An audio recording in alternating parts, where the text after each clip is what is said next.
It's teaching them a way that they can do that without compromising as much. There are ways, as you know, to be able to work the marketing side of things without selling your soul. Welcome to Blueprints for Brilliance Coaching Insights, a podcast by coaches for coaches. Our guests share their hard-won wisdom to help you grow your coaching business and create a life of success. So get ready to unlock the blueprints to your success. Welcome, everyone, to our newest episode. I'm thrilled that you are here, and I'm thrilled to have Mandy Nicholson all the way from Scotland, who's going to join us. Her company is Mandy Nicholson Coaching and the Art Bank Dalbeattie, and she's going to tell us all about that. So welcome to the show, Mandy. Thank you. It's lovely to be here. Nice to have you. So you are a business coach. So tell us a little bit about your journey to becoming a business coach, and then you have to tell us about the Art Bank Dalbeattie, please. Thank you. Yes, I'd love to. I'm a business coach that specifically works with creative women because I am a creative. So I always introduce myself as the creative genius consultant, and I'm an artist and an author. And I have this amazing creative retreat space in Scotland. So I worked in the corporate world for many years. I was very lucky. I did love my job. A lot of creatives end up doing proper jobs so that they don't become starving artists. That's kind of how it works. And that's what I did. There's almost a fear of following your goals and your dreams as a creative. I was very lucky to meet my soulmate in 2013, having not been very good at marriage, and he pushed me towards following my biggest dream, which was to work with creative women and have a creative business. So that's kind of how it came about. It was a loving push from my late husband, who said, stop talking about it and just do it. I love that. That's so sweet.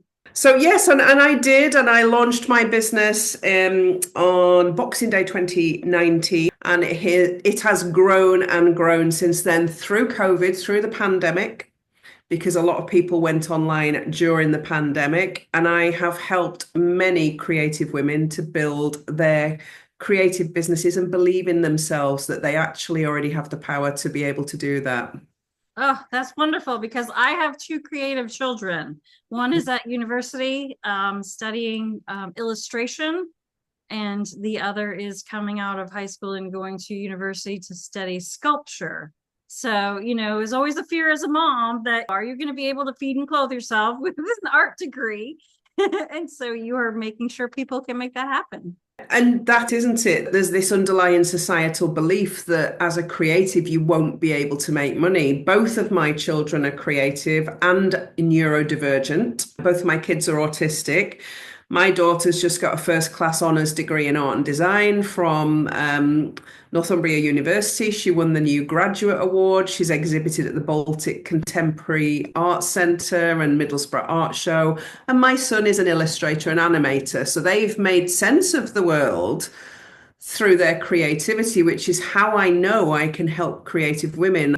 There's a huge connection between creativity and neurodivergence, believe it or not. And when you understand that and the mind of a creative, which I do, it makes it easier to be able to teach them how to do business and make money. Yes, I love that. And again, I'll talk selfishly. The one of my kids that's at university now, they have an entrepreneurship program. He's at a very small art school. So I'm hoping that that's the way he'll go, but we'll see. So I know that your clients are artists. What kind of artists? Everything, and not just artists. I have artists, sculptors, mosaicists, seamstresses, embroiderers. I have potters. I have authors. I even have coaches and people who have therapeutic businesses doing counseling and things like that, because by nature, entrepreneurship is creative. So you speak to the artists and the creatives and others come, don't they? That's what happens. My niche is creatives and I know I can help them, but others come as well. But what would you say would be like your ideal client? What would be the person, and kind of where are they in their journey? Are they just starting out? Are they a couple years in and not sure how to grow? Let's talk a little bit about that. Yeah, I mean, my ideal client is that struggling artist, whatever their art happens to be. Probably the best example of that I can give you is Penny, one of my former clients who joined me and was ready to put her paintbrushes away because she just couldn't make any money and she was so talented. And it's not about the talent or the genius, it's about the marketing and the strategies and the planning and organization and all of those things. And my job is to be able to teach that in a creative way that an artist can understand, because most of them really don't want to do tech. They don't want to build funnels. They don't want to be on social media. So it's breaking it down so that they can understand how they can make it work for them. I love that. Yeah, because I can understand that. Do you find they're mostly introverts and Yeah. their art is kind of their expression into Yeah. the world? Many of them are, because there's this crossover with neurodivergence. Neurodivergent people don't like to people. They don't like to people. And artists are like that. This is how I started to notice the crossover and the differences. There's a real innate dislike of having to show up and be visible, yet that's exactly what they need to do if they're going to be successful. It's teaching them a way that they can do that without compromising as much. There are ways, as you know, to be able to work the marketing side of things without selling your soul. Yeah, there have to be, because not everybody's willing to sell their soul, thankfully. So give us a little bit of the definition of neurodivergent for people who are listening and may not know what that means. Okay, so generally it will be autistic, ADHD, on the spectrum somewhere. And I've got two children, one's autistic and ADHD, and one's autistic. Now, a lot of ladies come to me as creatives, not realizing actually that they're undiagnosed with these conditions. And I've had so many diagnosed through my program. In fact, I wrote a book about it last year called Beyond the Ordinary. The poster's there behind me. And I invited 30 women to come and tell their stories. And I have made this connection between creativity and neurodiversity because some of the traits, when I wrote down the creative traits I'd seen in my creative women and compared it to the diagnosis for ADHD, it was almost the same list. So things like imposter syndrome, and you have no self-belief, and you procrastinate, and your mind literally never slows down, and you are prone to addiction, and there's loads of positives. You connect the dots quicker than other people. There's 38 chapters of my self-help, 38 observations I've made in creative women that also happen to be neurodiverse traits. So there's a lot there. Wow, that's amazing. That I didn't know there were so many traits that were the same, but if you think about it, it does make a lot of sense. Wonderful that you're helping people like that. You mentioned one of your clients, but tell us maybe one or two of your clients. We don't need any names, but just, kind of where they were when they came to you and then where they are now. I'll go back to Penny then and she won't mind me using her name. She was the one who was putting her paintbrushes away. It's very easy to just think you've got to be an artist and sell art. And what I always ask is, what brings you the greatest joy in your art? What's the thing you'd love to get up and do every single day? And Penny in particular used to volunteer at a disabled centre and help disabled people by getting them all to participate in a joint canvas and create a beautiful piece that she would finish off. And I said, that translates to events, Penny. Let's talk about an events model. And she now has an amazing business called The Signature Canvas, where she goes to weddings and she consults with the bride and groom. They choose a painting that they would like, a field of flowers or a forest or a landscape, and she gets all of the wedding guests to participate in that canvas. She then finishes it off for the bride and groom, and that's their guest book on the wall. And she is now booked solid and does a wedding a week and is making around £4,000 a month. So she has gone from putting paintbrushes away to now having a really sustainable business. I love that. That's absolutely fantastic. I love how you start with what people love to do, but also translating it into what a business is. You know what I mean? Because yes, it's great that, you have an artistic side, but if you can't translate that to something that someone will pay for, then you're not talking about a business, you're talking about a hobby. Exactly that. And it is separating that and being able to help them identify that. So one of my other clients, again, was made crafts from resin. That's what she did. She was doing small stalls and small markets and making small money. And she joined the mastermind. And one of the things that she did do was she sold her craft items made from resin in collectives, artist collective shops. And my question to her was, why can't you have the artist collective shop? And why can't you be the conduit to bring other crafters to you and do it on a bigger scale than you are participating in and planting the seed? And what happened was really strange, that in a local area near London, in Farnham, a shopping centre was having a competition for somebody to win a shop free for 6 months. And I said, enter it. And we put a pitch together. She entered it. She won it. She now has this shop where she has 55 crafters selling their goods, and it's become a real big part of the community. So she's gone from small and thinking small to now owning a community interest company and going for national lottery funding and helping 55 other crafters. And it's knowing how to take that, what they're already doing, but think bigger with it. Yeah, so great, because and that's why I love coaches, is because you're the conduit. You're the one who can help them step back and say, yes, you love this, but what about if you made it bigger or bigger or bigger? So that's fantastic. Oh, so happy for your client. Tell us about your book.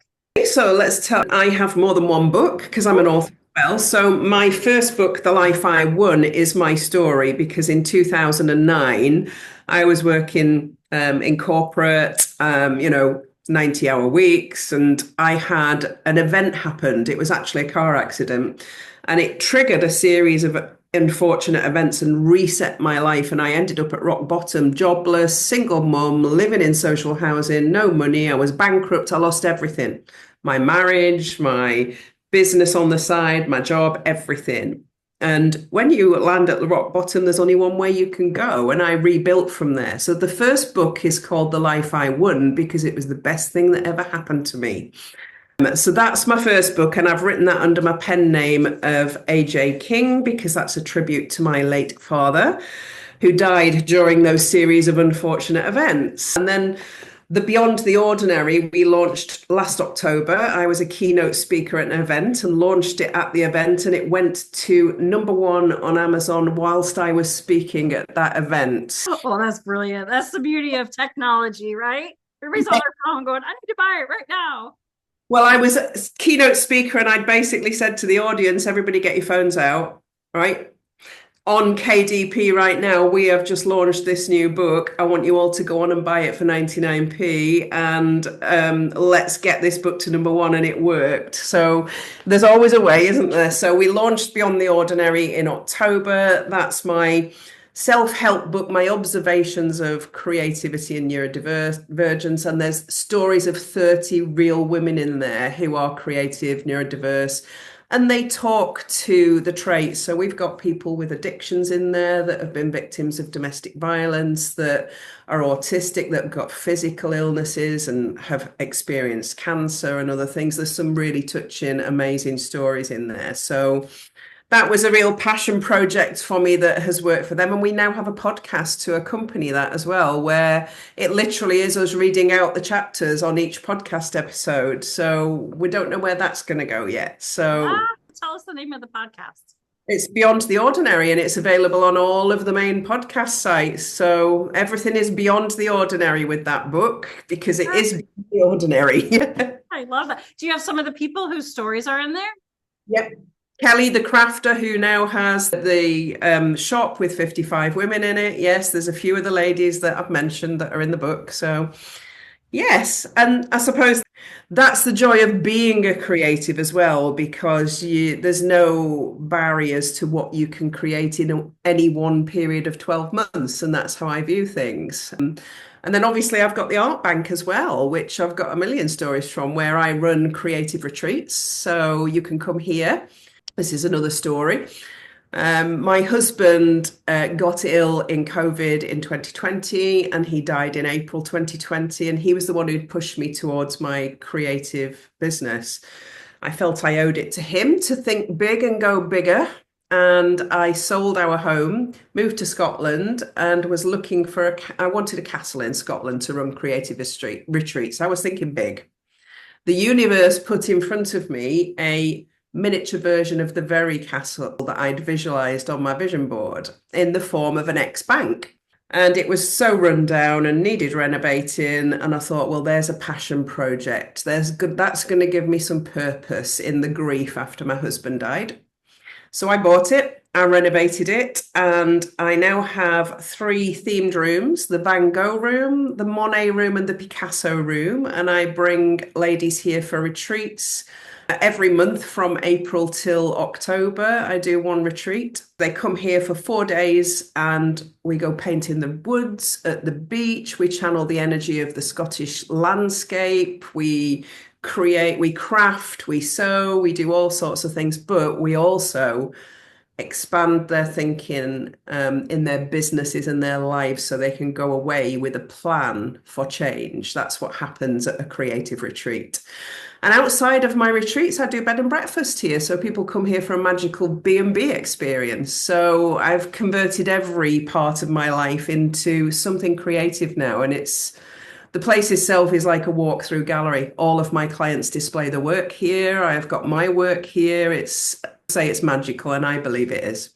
It does sound magical. I love that idea of a retreat and getting creative people there to do creative things, but then I'm envisioning them working with their hands, but then maybe you talking or kind of getting them to think a little bit bigger, so they're doing something they're comfortable with that inspires them, but then that you're getting them to think about business. Totally. And I did have a lady go home from a retreat, and she literally went and bought a camper van, put a house on Airbnb to make money from it because she could see what I was doing. And she now travels the country doing her art in all the places she's ever wanted to visit. And that is such a big transformation that I love that story. And I never know where she is. She keeps in contact on YouTube, and she's just all over the UK and Scotland and Ireland. It's fantastic. That's so lovely that she's, like you said, she's getting to see all the places that she wants to go and incorporating it into what she does for a living. Wow. So tell me a little bit about what are you teaching people about business? Talking about checks and balances? Are we talking about marketing? Are we talking about all of it? Tell us a little bit more about that. All of it. The Creative Mastermind is very much a holistic program. It's a 12-month program. I believe that creatives need 12 months to change. I don't think they can make that 6-week or 12-week change. Where a lot of courses offer that do this for 6 weeks. I think it's a longer burn than that. So I start them off colouring in, if I'm perfectly honest, and colouring emotions and connecting it to, past, present and future, and starting them to think big. And I work on mindset first. We've got to get rid of the imposter syndrome and purge all those limiting beliefs before they can even go near business, usually, because otherwise it holds them back and they don't believe they can really do it. So then we look at, the very basics of business. Who's your ideal client? What's your business story? How are you going to show up? How are you going to tell it? Then we look at branding and marketing and all of those things. And then sales in depth, how to become a salesperson without being icky. Yeah, because most of them hate that. And then leadership and how to be a leader in your life and your business. And I invite a lot of experts in the industry to come and deliver masterclasses. I think there's now 50 masterclasses in the Creative Mastermind over the last few years. So there's a huge teaching platform, which they have as a resource. There's 3 group calls a week where they have me for business strategy. I have a mindset coach that helps them with those mind monkeys. I have a tech coach who helps them with all of the different platforms and the tech. So they've got full holistic support in all the areas that they're going to struggle with. That's what the Creative Mastermind is. And they come for a retreat. So that's included in the mastermind. Right. Wow. So tell me a little bit about where people can find out more about that specifically and about you and the Art Bank Del BT. So they can find me on my website, mandynicholson.co.uk. And it does link into the Artbank website, but there is a separate website, theartbankdelbt.com. So either one of those will take them everywhere. And it's a whole page dedicated to work with me. They can find out everything they need there. So if we want to pop round to Scotland, can we pop in and say hello? Oh, come and have a cuppa in the Artbank. I will do a tour. I love taking people around. I love that so much. Okay, last question. If you could provide one tip to the world to make it a better place, what would that be? That you need to believe that you already have everything you need. So true. What a great thought to leave this on. So thank you so much for joining me, Mandy. This has been absolutely delightful. You're making me want to go and be creative, do some artwork of some kind, call my kids. And, we're just grateful that there are people in the world that you who are helping other people just live a better life and have a thriving business. So thank you. And thank you for having me. It's been a joy. Thanks for joining us today on Blueprints for Brilliance Coaching Insights. We hope you're leaving this episode with inspiration to take your coaching business and your life to the next level. If you found value in this episode, we would love it if you would subscribe and share it with someone else who you think might benefit from hearing it. Thanks, and we'll see you in the next episode.